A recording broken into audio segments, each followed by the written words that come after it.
Hai, minasan konnichiwa! Aqui é o Ricardo Cruz e hoje é aquele vídeo de perguntas e respostas, coisas que vocês mandaram, dúvidas, sugestões de temas que vocês deixaram aqui nos comentários do último vídeo nesse formato que a gente fez. A gente selecionou algumas lá, eu selecionei algumas perguntas lá e vou respondê-las aqui. Mas antes, se inscreve no canal, deixa o seu comentário, segue a gente no Instagram, que a gente tem conteúdo diário lá, que é bem legal também. E é isso aí, sem mais delongas, vamos responder as suas dúvidas.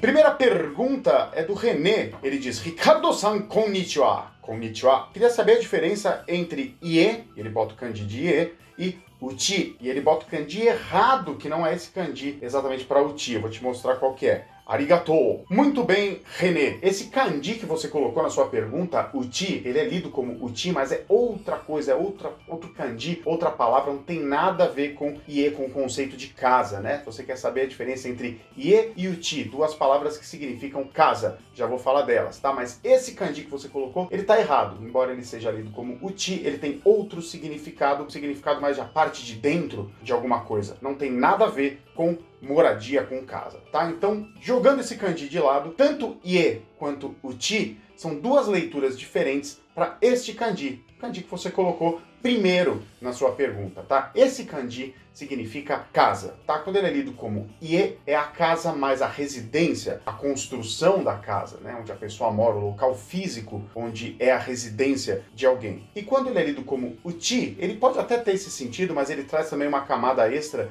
de lar, uma coisa mais abstrata, né? O lar onde você está em casa, o seu local de vivência, o seu lar, acho que não tem nenhuma tradução melhor do que essa, o seu lar, tá? Então, quanto uma mais a residência física, mais concreta, o uchi ele traz mais essa ideia de abstrato. Você pode estar morando junto com um amigo, temporariamente, na casa que não é exatamente a sua casa, mas é o seu lar. Durante aquele tempo é a sua uchi, tá bom? Basicamente é essa a diferença. Na sequência a gente tem Matheus Colácio-san, que diz o seguinte: One Piece, hein? Por favor, sensei, faça mais perguntas e respostas. Pode deixar, tô fazendo. Desde o último vídeo, já não passou tanto tempo, a gente já tá respondendo mais dúvidas aqui. É importante vocês deixem as dúvidas nesse vídeo, porque ele é a nossa fonte pro próximo vídeo. A gente vai tirar daqui as perguntas pro próximo vídeo de perguntas. Então caprichem nas perguntas aqui. Uma pergunta, sensei, poderia explicar o significado desses kanjis que são usados para indicar os haki de One Piece? Dentro do mundo do One Piece, assim como no Dragon Ball tem o Ki, no Cavaleiros do Zodíaco tem a cosmoenergia, no mundo do One Piece os poderes, a energia, os poderes, a fonte de poder deles é o haki. A gente fez um vídeo recente que eu vou deixar aqui no card sobre poderes famosos dos animes e a gente fala em detalhes. A própria palavra haki, né? Mais detalhes você encontra no vídeo que a gente fez sobre os poderes, lá tá bem mais explicadinho, mas só para não passar em branco, haki é a união desse primeiro kanji, ha, que traz a ideia de supremacia, né? E ki, que é um kanji que indica poder, uma energia. Então, uma energia suprema também pode ser interpretada como espírito ou até mesmo vigor, tá? Dá uma olhada no vídeo para saber mais. Aí a gente tem alguns tipos específicos do mundo do One Piece. Um deles é o Kenbunshoku no Haki. Kenbunshoku é uma palavra que não existe pronta no dicionário, ela é uma criação do autor. Os tipos de Haki, eles são terminados com esse kanji shoku, né? Que significa cor. Em outro contexto ele pode ser lido como iro. Esse kanji aqui, muito básico, é um kanji simples que você tem que saber, significa cor. Então o Eiichiro Oda, como uma contribuição artística dele, né, uma coisa de autor, ele interpreta os diferentes tipos de haki como diferentes colorações de poder. Nessa primeira, Kenbunshoku. Kenbun é a união desse kanji, né, que pode ser lido como verbo também, como miru, que significa observar. Um kanji também muito básico, um verbo muito básico. E bun, aqui ele traz a ideia de escutar. Se eu não me engano, esse haki ele foi traduzido aqui como haki da observação, mas não é só da observação, porque na palavra, no nome original dele, embutido no nome dele, tem também o kanji de escutar. Então é o kanji da observação e da escuta, como você estivesse assim ligadão, tanto observando quanto escutando tudo com atenção. Esse é o primeiro. O outro haki é o Busou-shoku no Haki, tá? É o haki do armamento. Essa tradução é bem fiel ao que é mesmo no original, né? Busou traz essa ideia de você estar armado, estar protegido. Me vem na cabeça a imagem de pessoas com armadura pesada, de estar bem equipado assim. Tá? Busou shoku, tá? Então a tonalidade, a coloração do armamento. E por último, Hao-shoku, tá? O haki do Hao. Hao, a gente fala disso também no outro vídeo, mas vou falar aqui rapidinho. Ha, supremacia, o rei, né? Rei, então é o rei supremo, né? A coloração do rei, do governante supremo, e esse é o hack do rei, que foi traduzido aqui como hack do rei. Muito bem, próxima pergunta é do Jiro Moyado. Jiro Moyado, lindo nome você tem. E ele pergunta em japonês: Sensei, yoyu te kotoba no imi wa yoku wakarimasen. Tasukete kuremasen ka? Né? Professor, eu não entendo direito o sentido da palavra yoyu. Yoyu, tasukete kuremasen ka? Você pode me salvar? Mochiron iyo. Claro que sim. Muito bem, yoyu. Yoyu é um substantivo que significa, ele é uma coisa que tem um uso amplo. Então isso talvez seja a origem da dificuldade de compreender. Ele pode ser usado com sentidos, não sentidos diferentes, mas interpretações ligeiramente diferentes em diversos contextos. Mas o sentido básico de yoyu é uma sobra, algo que está sobrando, algo a mais, algo que tem uma folga. Essa ideia está presente, acho que em todos os usos de yoyu. Vamos ver um exemplo. Ele pode ser usado bastante num contexto financeiro. Por exemplo, kongetsu yachin o harau yoyu ga nai. Este mês, kongetsu, yachin, o aluguel, né? Yachin o harau, pagar o aluguel, né? Yachin o harau yoyu, uma sobra, um a mais, ganai. Então eu não tenho um a mais para pagar o aluguel este mês, tá? Então esse yoyu é uma sobra, uma folga. Numa tradução, tipo, não tenho grana para pagar o aluguel esse mês, né? Pode ser traduzido sem essa ideia literal de a mais, mas é importante que você entenda que tem a ver com essa sobra, porque está associado a um contexto financeiro, né? Verbo harau, né? Que significa pagar. Um outro exemplo, asobu yoyu ga nai, quer dizer, eu não tenho tempo para brincar, para me divertir, eu estou sem tempo, né? Então, asobu yoyu ga nai, eu não tenho um extra, eu não tenho uma sobra para me divertir. Yoyu também tem uma ideia de uma calma, de uma tranquilidade, de uma serenidade, né? Porque justamente você tendo um a mais, você não estando com tudo cheio, tudo apertado, tudo muito à flor da pele, você tem uma calma para viver a sua vida com mais tranquilidade. Tem esse sentido mais filosófico também, por exemplo, yoyu ga aru hito, né? Qualificando aí uma pessoa, né? Yoyu ga aru, ter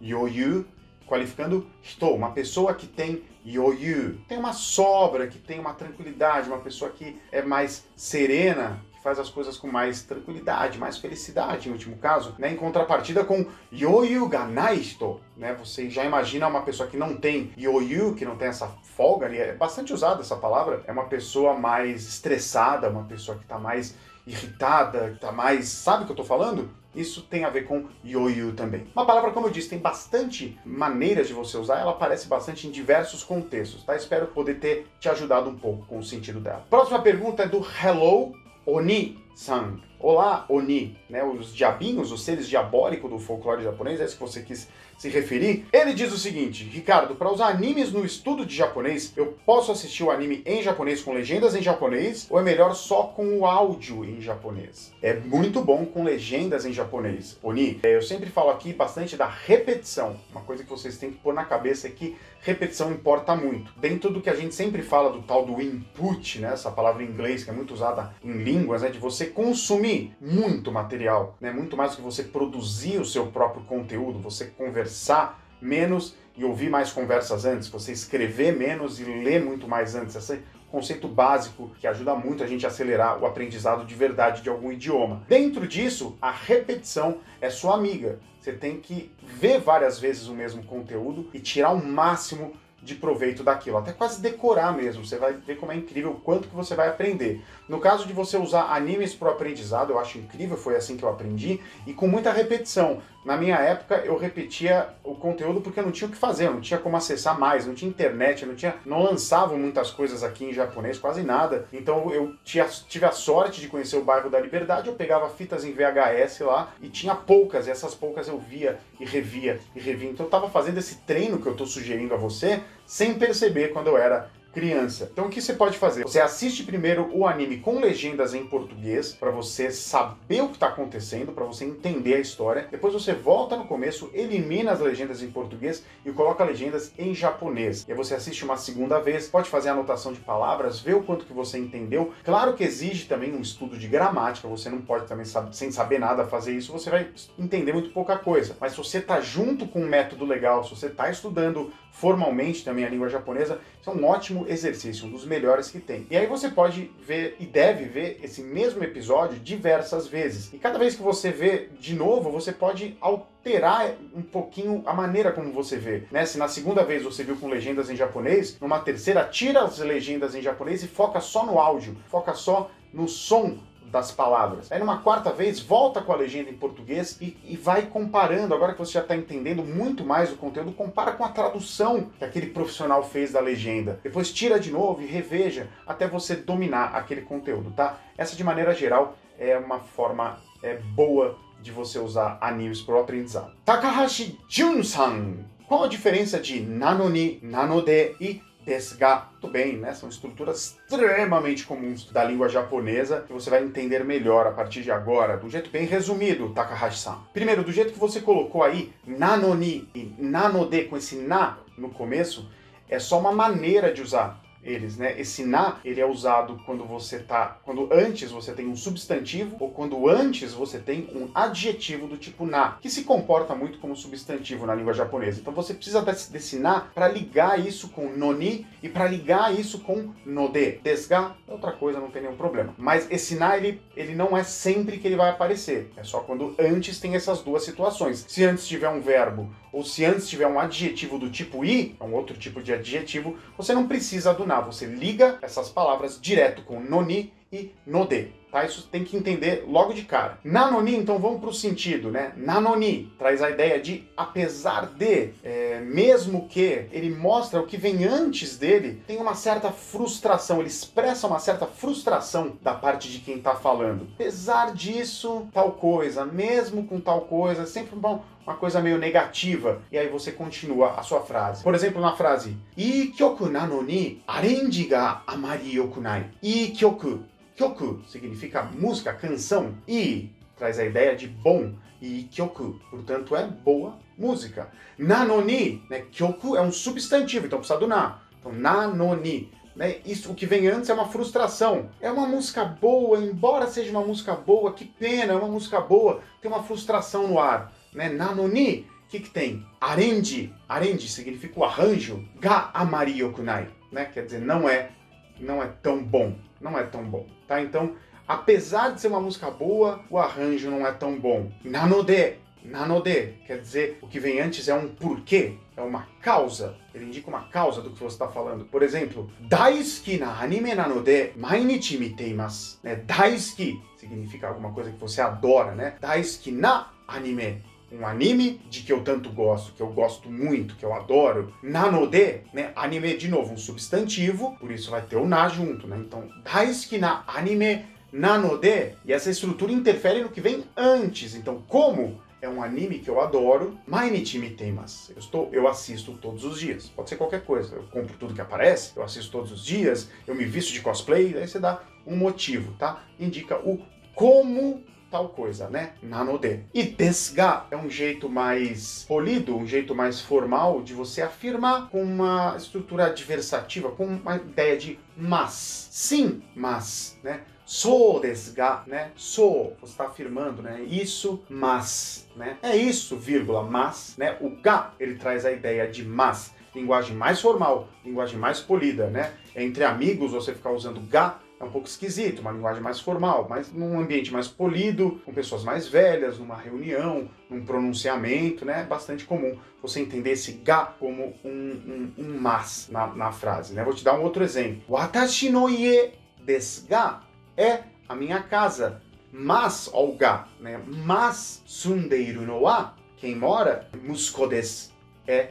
o meu filho. Então ele traz essa ideia de mas, de porém. Lógico, aqui falando rapidinho sobre essas estruturas, é pouco tempo para falar em detalhes e dar mais exemplos e tudo mais, mas eu acho que deu para entender basicamente o que ela significa. Muito bem, minha gente, essas foram as perguntas dessa vez, gostei muito das perguntas, caprichem aqui embaixo, deixem mais dúvidas, sugestões de temas, tem perguntas que vocês deixaram aqui que são muito legais, mas elas rendem um vídeo inteiro só pro tema, não adianta falar como perguntinha no meio de várias outras, então a gente está separando, deixem questionamentos, dúvidas, sugestões que a gente vai selecionar para uma próxima edição desse vídeo. E não se esquece de se inscrever no canal, deixar o seu comentário aqui, se inscrever no nosso Instagram, seguir a gente no Instagram, a gente tem conteúdo diário muito legal por lá também. E vem fazer parte da nossa comunidade de estudantes de língua japonesa através da cultura pop. Vai em www.cursonihongo.com.br, você coloca lá o seu e-mail e rapidinho você recebe na faixa de graça o nosso e-book e o nosso mini curso em 8 vídeos para você aprender japonês. Explore este canal, que tem muito vídeo legal, muito anime, muita coisa legal. E a gente se vê no próximo. Já né?